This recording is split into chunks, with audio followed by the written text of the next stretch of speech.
Bonjour. L'ensemble des espèces vivantes à une période donnée constitue la biodiversité. On connaît aujourd'hui environ 1 million d'espèces sur Terre et on estime à environ 10 millions le nombre d'espèces totales existant. Comment expliquer cette diversité et celle-ci a-t-elle toujours existé? Nous examinerons ici la notion d'espèce ainsi que les mécanismes présidant à leur évolution. Des individus vivant au même endroit, partageant les mêmes ressources et interféconds, constituent une population. Des migrations peuvent intervenir, qui engendrent de nouvelles populations. Le problème se pose alors de distinguer et de nommer ces différents individus. Carl von Linné fut le premier à proposer un système pour reconnaître et bien sûr nommer les différents animaux, les différentes plantes qu'il rencontrait. Par exemple, il utilise ce qu'on appelle la notation binomiale, à savoir un nom de genre et un nom d'espèce, le premier correspondant au nom de famille et le second correspondant au prénom, pour faire une analogie. Alors, qu'est-ce qu'une espèce? Le premier critère qui vient en tête, c'est de comparer visuellement deux individus. Mais ce critère n'est pas valable tout le temps. Nous pouvons avoir des individus dissemblables et qui pourtant appartiennent à la même espèce. Ici, nous avons le mâle et la femelle de Passer domesticus, le moineau commun. Le critère phénétique n'est donc pas le seul à nous permettre de distinguer une espèce. Parmi les outils modernes de la biologie, la génétique nous fournit des preuves tangibles de l'appartenance d'un individu à une espèce donnée. Jusqu'au XIXe siècle, l'idée qui prévalait, y compris au sein de la communauté scientifique, était qu'un démiurge avait créé toutes les espèces de façon immuable. Charles Darwin révolutionne ce concept en proposant une théorie évolutionniste où chaque espèce apparaît, vit et disparaît à un moment donné. Aujourd'hui, comment explique-t-on les mécanismes de l'évolution? Le hasard est un facteur qui intervient dans la répartition des allèles d'une génération à l'autre. Ici, par exemple, la couleur des poissons, la forme et la position des nageoires.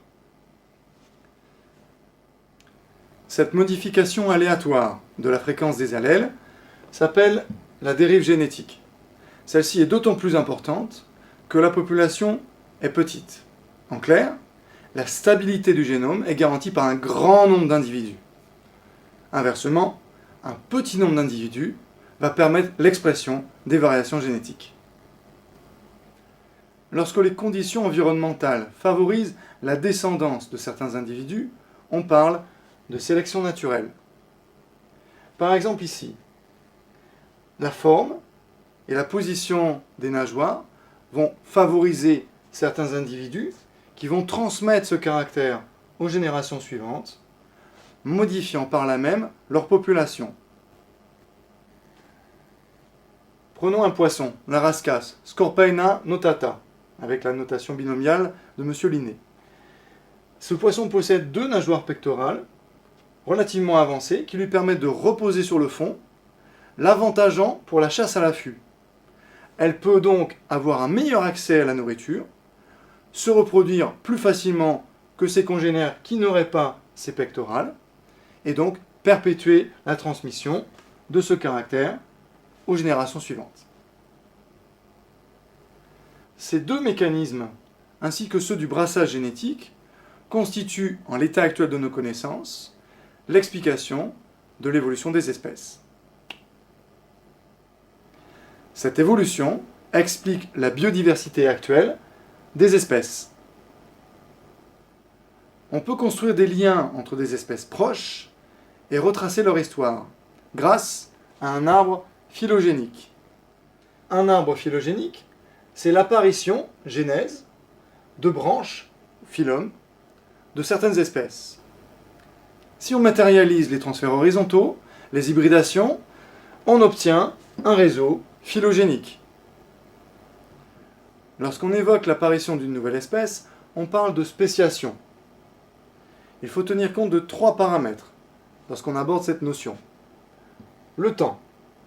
Ici, nous avons représenté un nombre d'individus plus ou moins important qui évolue en fonction du temps. Une espèce est toujours temporaire.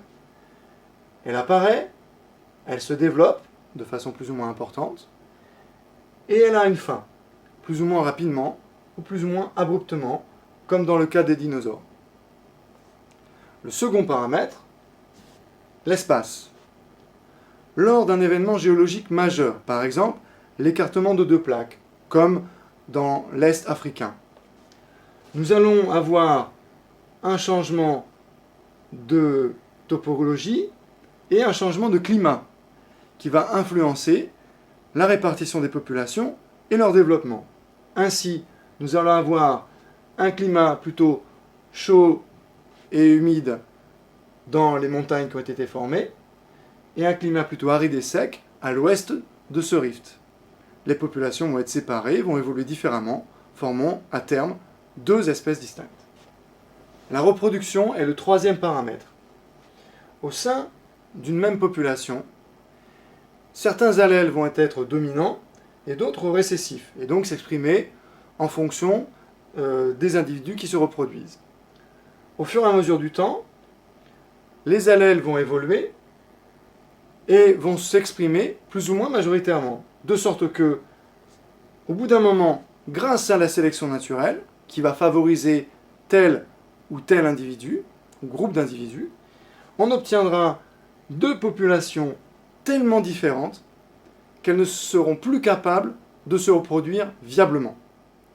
On obtiendra donc deux espèces distinctes. Il s'agit ici d'un isolement reproductif.